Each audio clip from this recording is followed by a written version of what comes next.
बहुत बहुत स्वागत है साथियों। एक बार फिर से आप सभी का smart study online digital platform में मैं आपके सामने आशीष आर्य। देखिएगा स्टूडेंट, जैसा कि आप जानते हैं कि हम कोई भी एग्ज़ाम देते हैं तो उसमें साइंस को बहुत अच्छे तरीके से पूछा जाता है और लगभग लगभग अपने को 10 से 12 क्वेश्चन हर एग्ज़ाम में देखने को मिल जाते हैं साइंस से लेकर।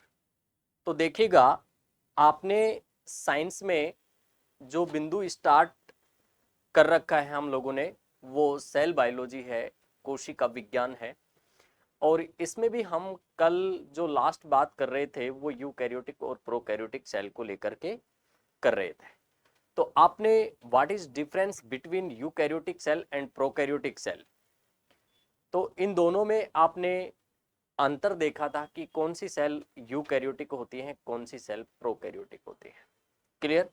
एक मैंने आपको और बताया था मीजोकैरियोटिक। क्या बताया था भाई? मीजोकैरियोटिक बताया था। ये जो मीजोकैरियोटिक है, याद रखिएगा, इसमें यूकैरियोटिक और प्रोकैरियोटिक दोनों के लक्षण पाए जाते हैं। क्लियर। अब देखिएगा, अगर मैं बात करूं आपसे, तो कुछ कोशिकांग होते हैं जो कोशिका के कोशिका द्रव्य में डूबे रहते हैं। क्लियर है ना? तो ये कोशिकांग क्या कार्य करते हैं, इनका महत्वपूर्ण कार्य क्या है, इनकी खोज किसने की है और इनका नामकरण किसने किया है, कौन से सन में किया है, इत्यादि बातों को लेकर के हम और आगे बढ़ने वाले हैं। इनको अन्य किस नाम से जाना जाता है, इन तमाम बिंदुओं से लेकर के क्वेश्चन बनता है। तो देखिएगा, कोशिका द्रव्य में डूबे कोशिकांग, एक टाइटल लिखेंगे आप, कोशिका द्रव्य में डूबे कोशिकांग।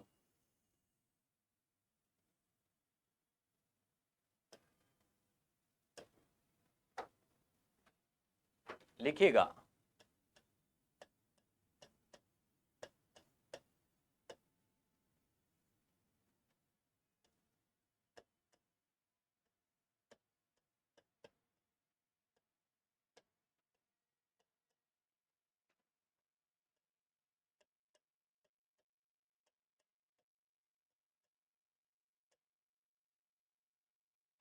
कोशिका द्रव्य में डूबे कोशिका। क्लियर है ना? तो देखिएगा, कोशिका के कोशिका द्रव्य में विभिन्न प्रकार के कोशिकांग डूबे रहते हैं। जैसे कि हम एक डायग्राम बनाएंगे। क्या बनाएंगे भाई? एक डायग्राम बनाएंगे। इसके आधार पर अपन ये पहचान करेंगे कि कौन सा कोशिकांग है, यह कैसा होता है। एक बार मैं आपको एक छोटा सा डायग्राम बना करके दिखा देता हूं कि कोशिका का कोशिका द्रव्य जो होता है, इसमें कौन कौन से कोशिकांग हैं वो डूबे रहते हैं। क्लियर है? तो देखिएगा, एक डायग्राम बना लेते हैं हम।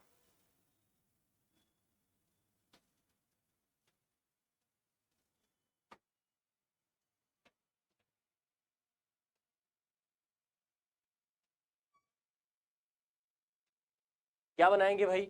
एक डायग्राम बनाएंगे। क्लियर है ना? इसको बहुत अच्छे से आप देखें। क्लियर है ना? देखिएगा, कोशिका का जो कोशिका द्रव्य होता है, इसके ठीक मध्य में यह एक संरचना पाई जाती है। इसके ठीक मध्य में यह संरचना पाई जाती है। इस संरचना को हम कहते हैं केंद्रक। क्लियर है ना? और इस केंद्रक के अंदर एक संरचना अपने को और मिलती है, जिसे हम कहते हैं केंद्रिका। यहां पर इसको क्या कह देंगे हम? केंद्रिका कह देंगे। याद रखिएगा।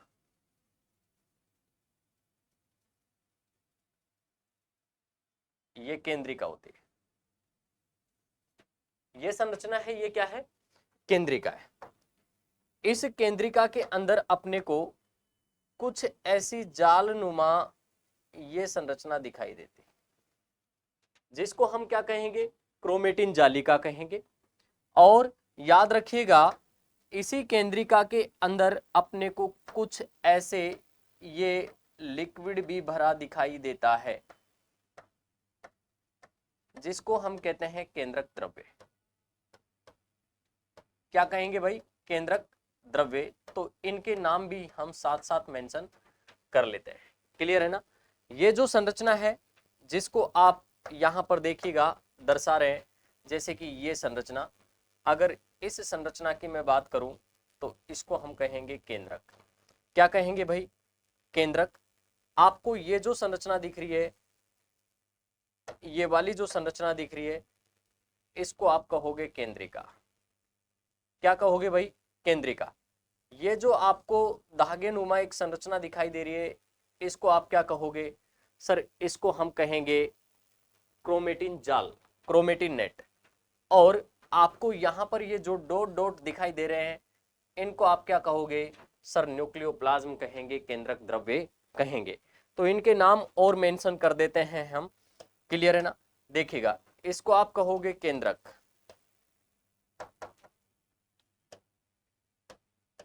केंद्रक।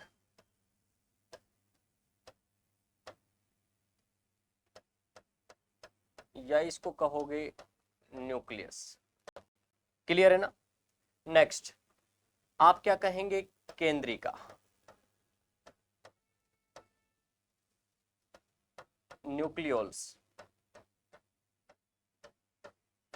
क्लियर है ना। ये जो है तीसरे नंबर पर, ये क्या है, क्रोमेटिन जालिका।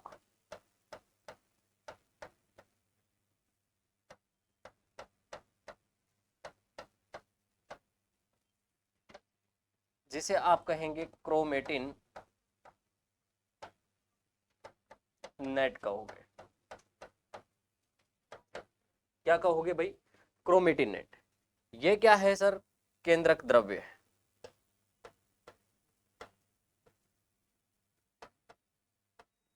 या इसे आप कह देंगे न्यूक्लियोप्लाज्म।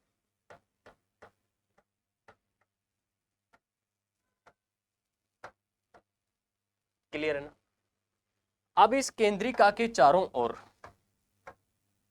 इस केंद्रिका के चारों ओर अपने को कुछ ऐसी संरचनाएं मिलती हैं।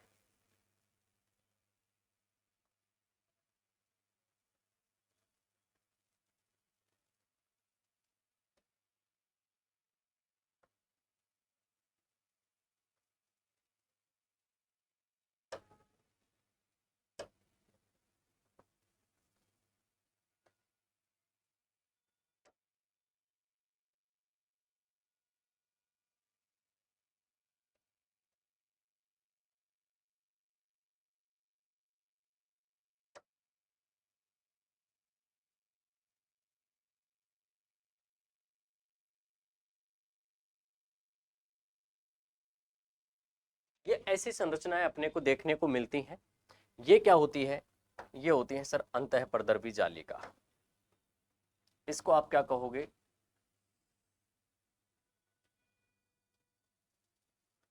अंतःप्रदर्भी जालिका। लिख दीजिएगा।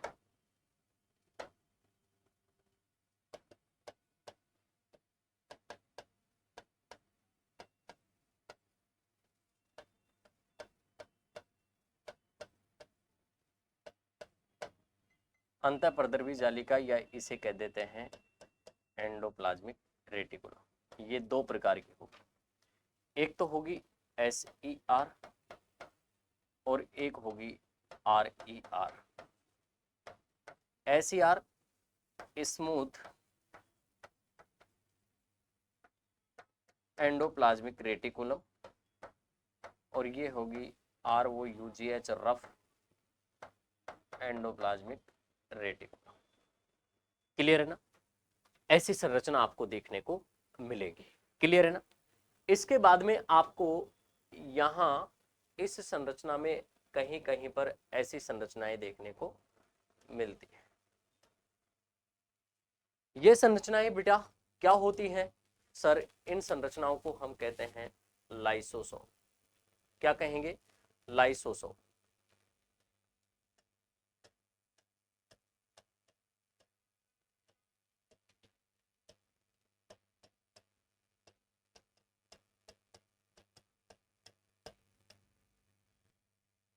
इन संरचनाओं को हम क्या कहते हैं, लाइसोसोम कहते हैं। क्लियर है ना।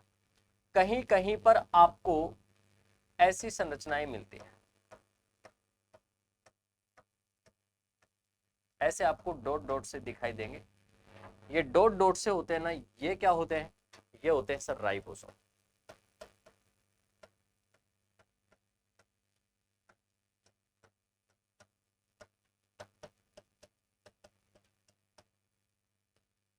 राइबोसोम क्या होते हैं भाई? राइबोसोम। इसके बाद में आपको कुछ ऐसी भी संरचनाएं मिलती हैं।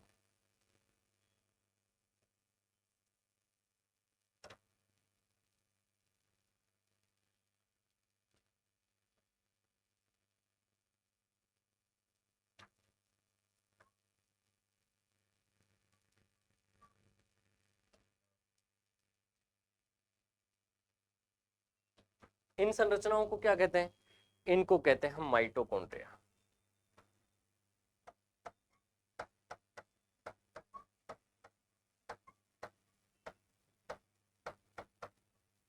कोशिका का शक्तिग्रह।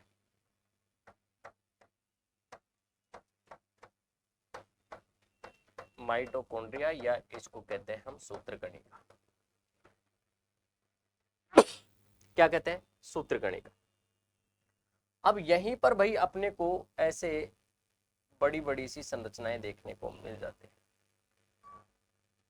इन संरचनाओं को आप क्या कहेंगे? इनको कहते हैं लवक। लवक बोले तो प्लास्टिड। ठीक है। कहीं कहीं पर अपने को ऐसी संरचनाएं मिलती हैं, ये संरचना, जिनको आप क्या कहोगे? Sir Golgi body.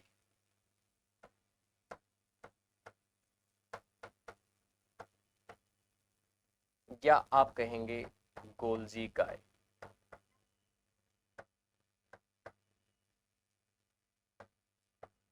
क्या कहोगे? गोल्जी काय। कहीं कहीं पर आपको ऐसे संरचनाएं मिलती हैं, ये संरचना, इनको क्या कहोगे? सर इनको कहेंगे फिलामेंट।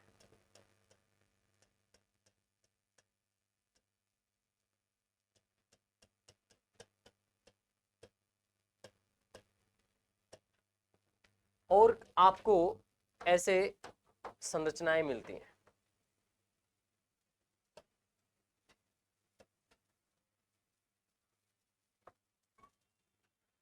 ये क्या होती हैं? ये होती है रिक्तिकाएं। रिक्तिकाएं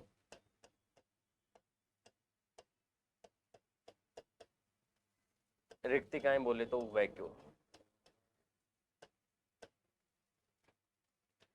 तो याद रखिएगा, कोशिका का जो कोशिका द्रव्य है, इसमें ये बहुत सारे कोशिकांग डूबे रहते हैं और अंत में आपको यहाँ पर एक ऐसी ये संरचना जो डॉट डॉट के रूप में दिखाई दे रही है।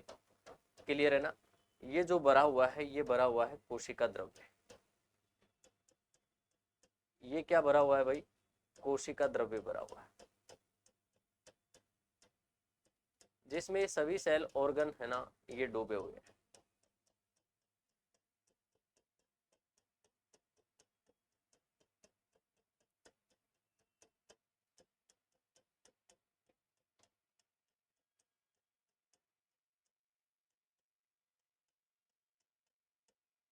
क्लियर है ना?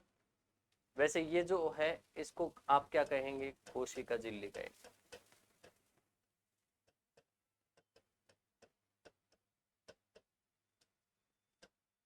या आप कह देंगे सेल मेम्ब्रेन। क्लियर है ना? ऐसे भाई आपको यहाँ पर एक ये संरचना दिखाई दे रही है, जिसमें बहुत सारे कोशिकांग इस कोशिका द्रव्य में डूबे हुए मिलेंगे। तो अपने को कुल मिलाकर के यहाँ पर ये जितने भी कोशिकांग हैं, इनका अध्ययन करना है कि इनकी संरचना कैसी होती है, इसकी खोज किसने की है, इनका नाम किसने दिया है। क्लियर है ना? और इनका कोशिका के कोशिका द्रव्य में महत्वपूर्ण कार्य क्या होता है। क्लियर है ना? इन तमाम बिंदुओं को लेकर के हम यहाँ पर पढ़ने वाले हैं, जिनसे एग्जामिनर क्वेश्चन करता है। तो सबसे पहले हम जो बात करते हैं वो किसकी करते हैं? माइटोकॉन्ड्रिया की करते हैं। किसकी करते हैं भाई? माइटोकॉन्ड्रिया की। तो आप हेडिंग लगाएंगे माइटोकॉन्ड्रिया। क्या लगाएंगे बेटा, माइटोकॉन्ड्रिया। तो लिखिएगा माइटोकॉन्ड्रिया।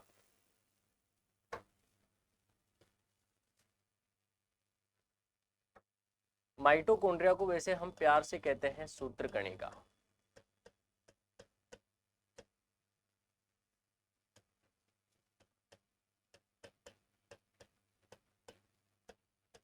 माइटोकॉन्ड्रिया को हम क्या कहते हैं, सूत्रकणिका कहते हैं। क्लियर है ना। सबसे पहली बात जो अपने को करनी है वो करनी है खोजकर्ता को लेकर। माइटोकॉन्ड्रिया के खोजकर्ता कौन है। माइटोकॉन्ड्रिया की जो खोज की है वो की है कोलीकर ने।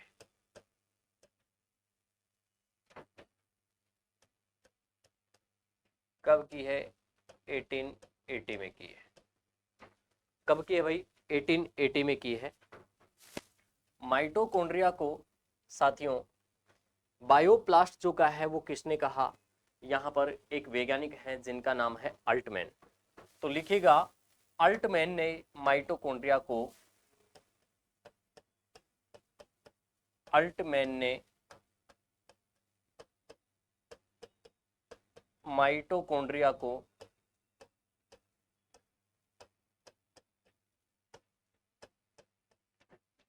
बायोप्लास्ट कहा है।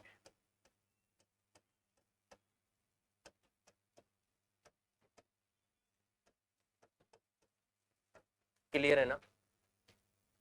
अल्टमैन नामक वैज्ञानिक ने माइटोकॉन्ड्रिया को बायोप्लास्ट कहा है।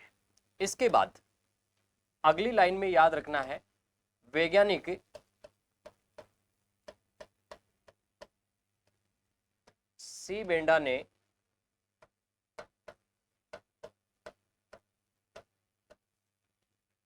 सी बेंडा नाम आप जरूर याद रखें। किसने, वैज्ञानिक सी बेंडा ने माइटोकॉन्ड्रिया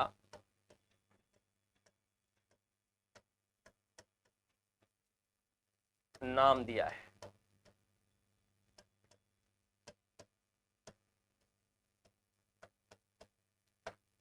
वैज्ञानिक सी बेंडा ने इस कोशिकांग को माइटोकॉन्ड्रिया नाम दिया है। क्लियर है ना। चलिएगा, अब आपको एक बात याद रखनी है, यह कोशिकांग जो होता है ये किस में पाया जाता है। सर यह केवल यूकैरियोटिक कोशिका में ही पाया जाता है। तो आप लिख सकते हैं माइटोकॉन्ड्रिया केवल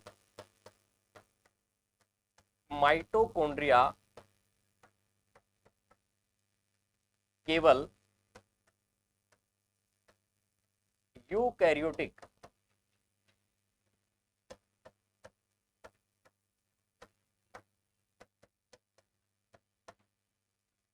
सेल में ही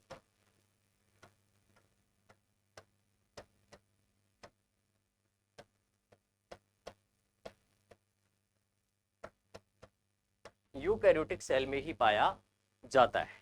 क्लियर है ना।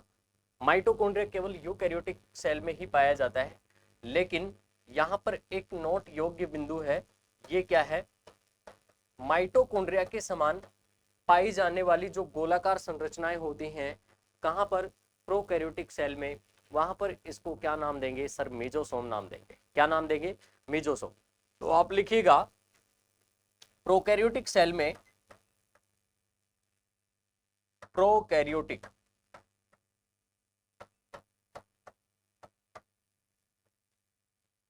कोशिका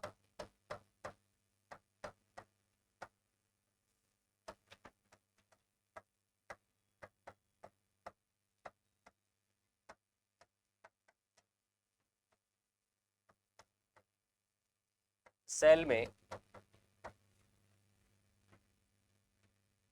माइटोकॉन्ड्रिया के समान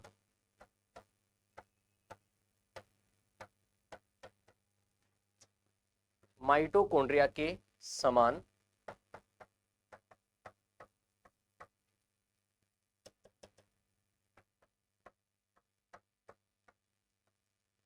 पाई जाने वाली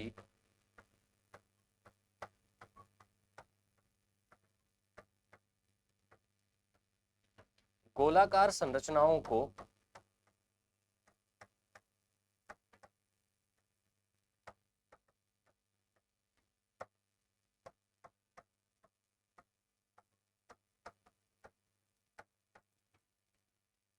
मीजोसोम।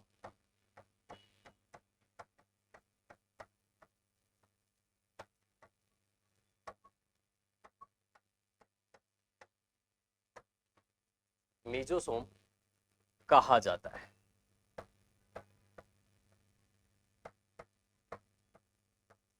अपने को एक बात और याद रखनी है, माइटोकॉन्ड्रिया जो है ना, यह दोहरी झिल्ली युक्त कोशिकांग है। कैसा है? दोहरी झिल्ली युक्त कोशिकांग है। तो आप लिख सकते हैं यह दोहरी झिल्ली युक्त कोशिकांग है।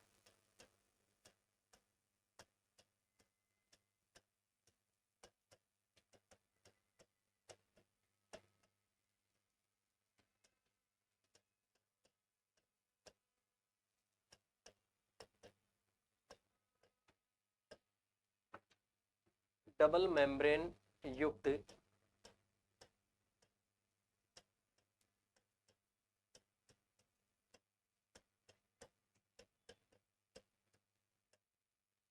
कोशिकांग।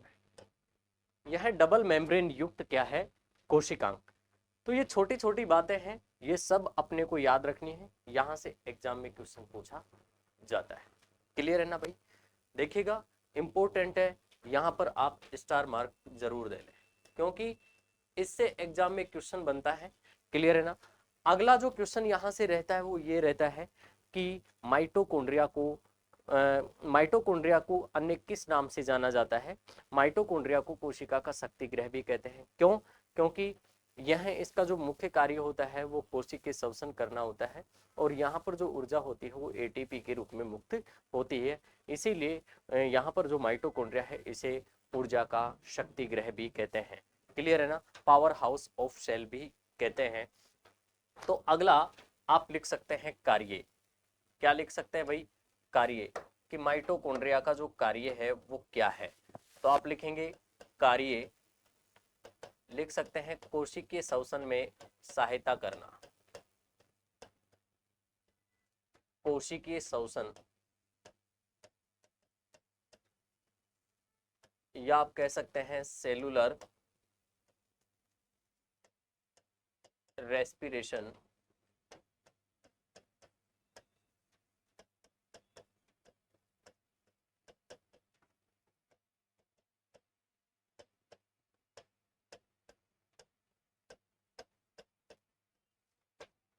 कोशिकीय श्वसन में सहायता करना। इसके बाद में फिर आप लिखेंगे इसका अन्य नाम।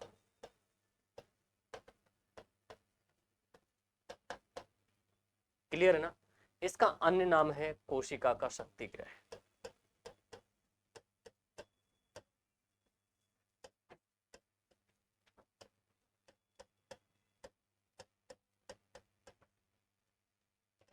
या आप लिख सकते हैं powerhouse of the cell. Powerhouse of the cell. Clear है ना? तो ये माइटोकॉन्ड्रिया को लेकर के सारी कहानी है। क्लियर है ना? वैसे तो इसकी संरचना आप पहले भी देख के आ चुके हैं, इसकी संरचना आप पहले भी देख करके आ चुके हैं। क्लियर है ना? तो देखिएगा बेटा, यहाँ पर इसकी जो संरचना है ये कुछ इस प्रकार से है। क्लियर है ना? इसकी संरचना है कुछ इस प्रकार से है।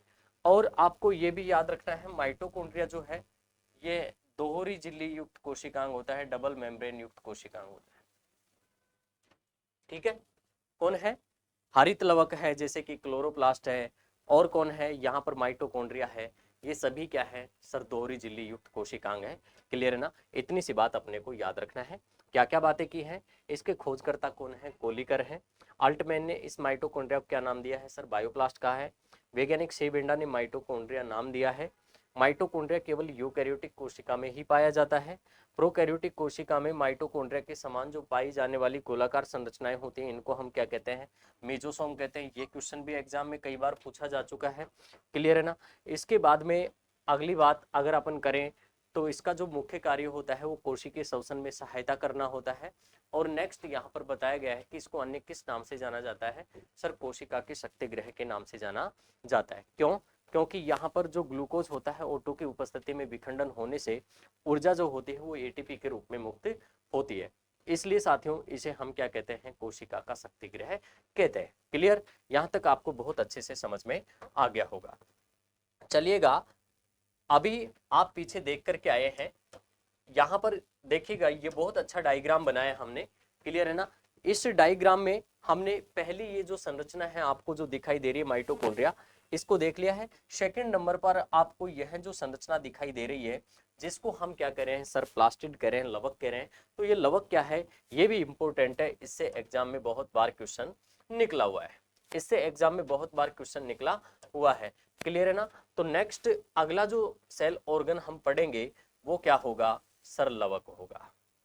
कौन होगा, लवक। तो लिखिएगा लवक, लवक बोले तो प्लास्टिड, लवक को प्यार से अंग्रेजी में हम प्लास्टिड कहते हैं। क्या कहेंगे भाई, प्लास्टिड। अब सबसे पहली बात आती है कि इसके खोजकर्ता कौन है, लवक के खोजकर्ता, इसके खोजकर्ता है सिम्पर। कौन है, सिम्पर।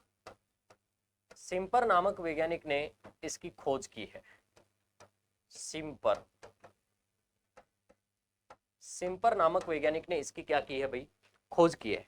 इसके बाद में अपने को विशेष रूप से याद रखना है, इसका जो नामकरण किया है, नामकरण वो किसने किया है, एच.एस. हैकल ने किया है।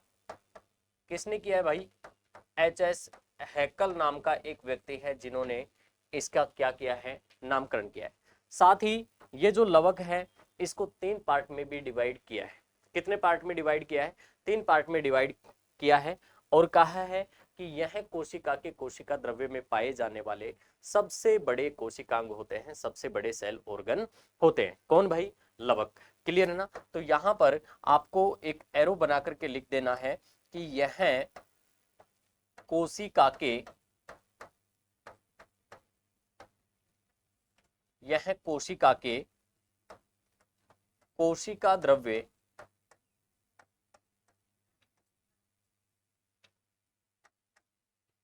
कोशिका द्रव्य या साइटोप्लाज्म में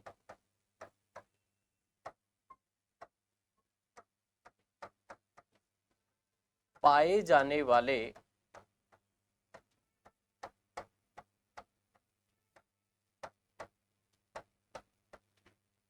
साइटोप्लाज्म में पाए जाने वाले सबसे बड़े कोशिकांग हैं।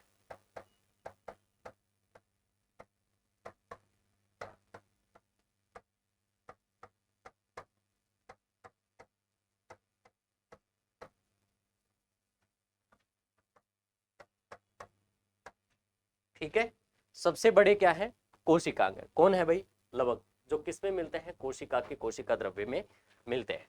अब यहां पर जो ये एच.एस. हैकल साहब है, इस लवक को 3 पार्ट में डिवाइड करते हैं। कितने पार्ट में, 3 पार्ट में डिवाइड करते हैं। कौन कौन से हैं ये 3 पार्ट सर, देखते हैं। लवक के प्रकार, टाइप ऑफ प्लास्टिड, लवक के प्रकार,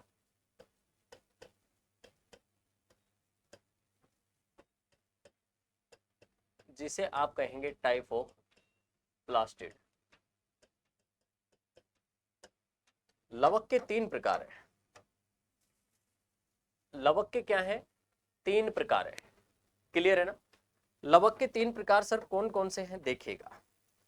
अगर मैं बात करूं, सबसे पहले आपको पढ़ना है यहां पर हरित लवक।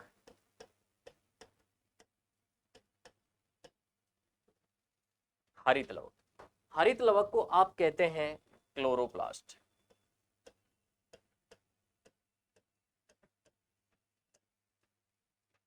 क्लोरोप्लास्ट क्या कहेंगे बेटा, क्लोरोप्लास्ट कहेंगे। दूसरे नंबर पर है वर्णी लवक। वर्णी लवक, वर्णी लवक को आप क्या कहेंगे सर, क्रोमोप्लास्ट।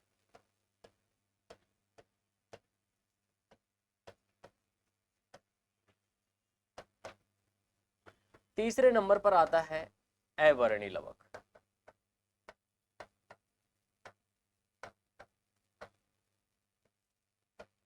इसको कहोगे आप ल्यूकोप्लास्ट। क्या कहोगे? ल्यूकोप्लास्ट। अब एक इंपॉर्टेंट बात यहां पर यह है कि सर हरित लवक जो है ना ये क्या है, इसके बारे में आप हमें बताइएगा। बिल्कुल भाई, इसके बारे में हम बातें करते हैं। तो देखिएगा, हरित लवक जो होते हैं ना ये हरे रंग के लिए उत्तरदायी होते हैं। तो आप लिख सकते हैं यह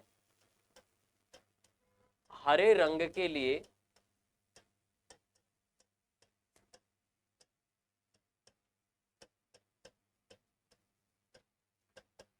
उत्तरदायी होते हैं। यह हरे रंग के लिए क्या होते हैं भाई? उत्तरदायी होते हैं। कौन? हरित लवक। क्लियर है ना? इसके बाद में अगला पॉइंट जो आपको याद रखना है, अगला पॉइंट यह है कि यह दोहरी झिल्ली युक्त, दोहरी झिल्ली या आप लिख सकते हैं डबल मेम्ब्रेन युक्त कोशिकांग है।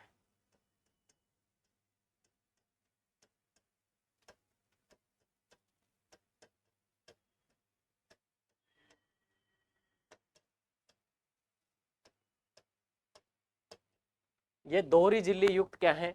कोशिकांग है। कौन है भाई? यहां पर सर हरित लवक।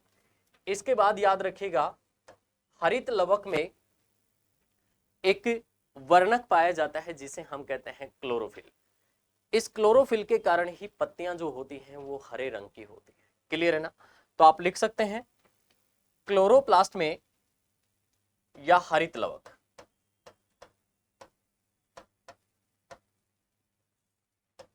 या आप कह सकते हैं क्लोरोप्लास्ट में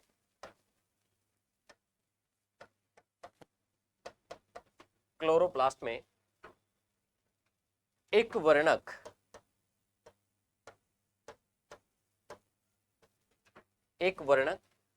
जिसका नाम लिखेंगे क्लोरोफिल,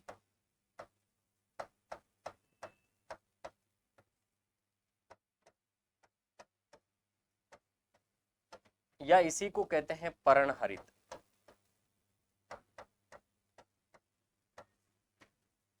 पाया जाता है,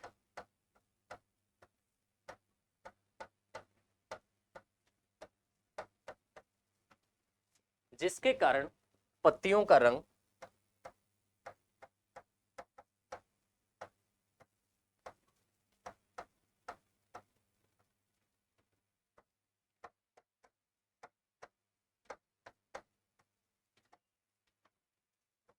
या लीफ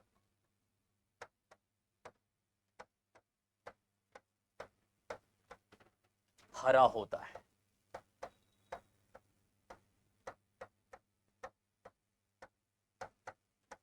जिसके कारण पत्तियों का रंग जो होता है कैसा होता है भाई? हरा होता है।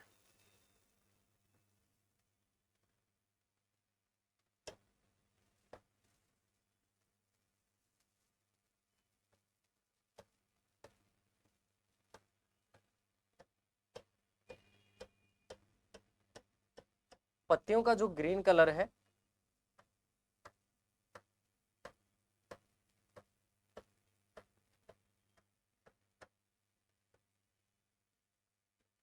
ये किसके कारण होता है? यह सर इस क्लोरोफिल के कारण ही होता है।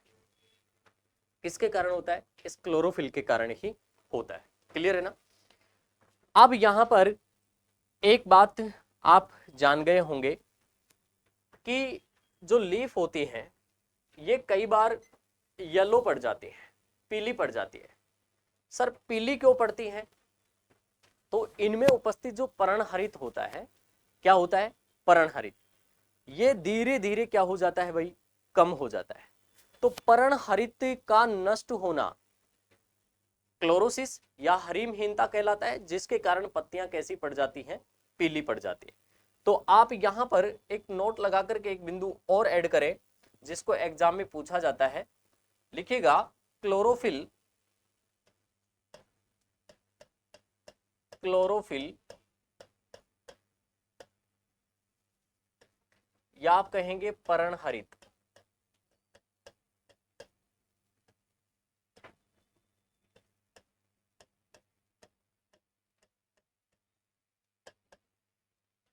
क्लोरोफिल या पर्णहरित का नष्ट होना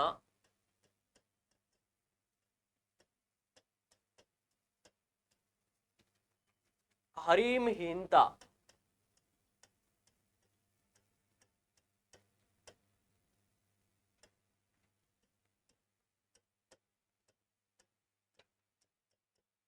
या क्लोरोसिस कहलाता है।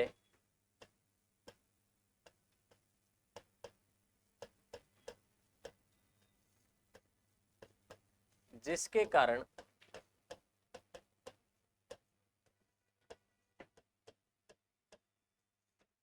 पत्तियां पीली पड़ जाती।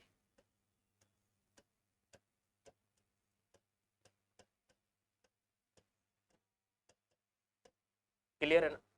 आपको याद रखना है जो क्लोरोप्लास्ट होता है ये प्रकाश संश्लेषण फोटोसिंथेसिस जिसके अंतर्गत जो पादप जो होते हैं अपना भोजन बनाते हैं। क्या बनाते हैं भाई? अपना भोजन बनाते हैं। तो प्रकाश संश्लेषण की जो प्रक्रिया होती है उसके मुख्य केंद्र भी होते हैं। कौन होते हैं सर? क्लोरोप्लास्ट या हरित लवक। तो आप लिख सकते हैं क्लोरोप्लास्ट या हरित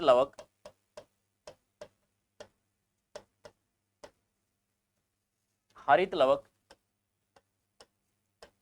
या क्लोरोप्लास्ट प्रकाश संश्लेषण की क्रिया के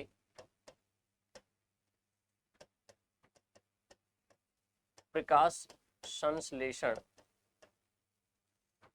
या आप कह सकते हैं फोटोसिंथेसिस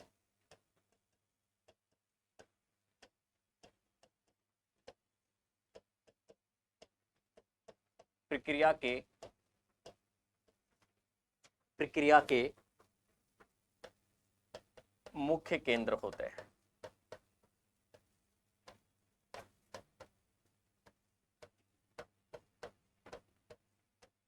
याद रखिएगा प्रकाश संश्लेषण की क्रिया के दौरान एक तो लाइट की आवश्यकता होती है, प्रकाश की आवश्यकता होती है। क्लियर है ना?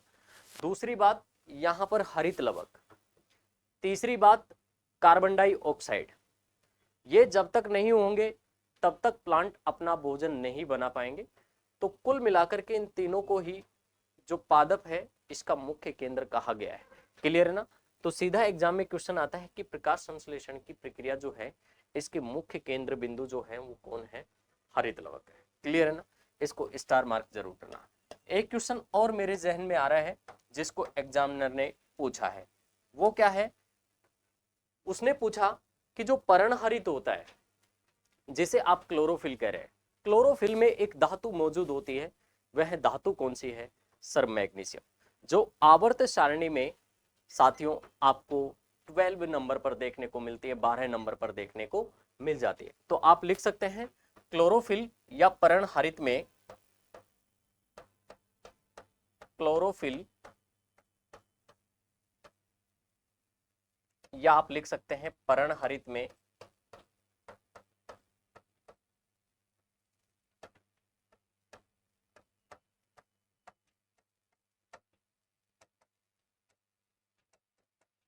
मैग्नीशियम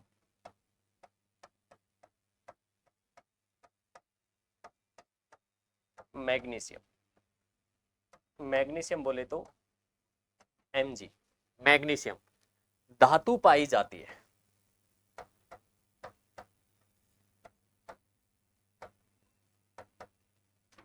धातु पाई जाती है।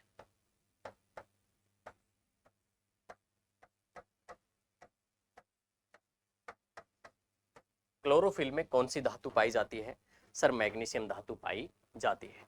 तो ये जो तमाम बातें आपने लिखी हैं यहाँ पर या पढ़ा है वो सब की सब साथियों यहाँ पर आपको मालूम होनी चाहिए।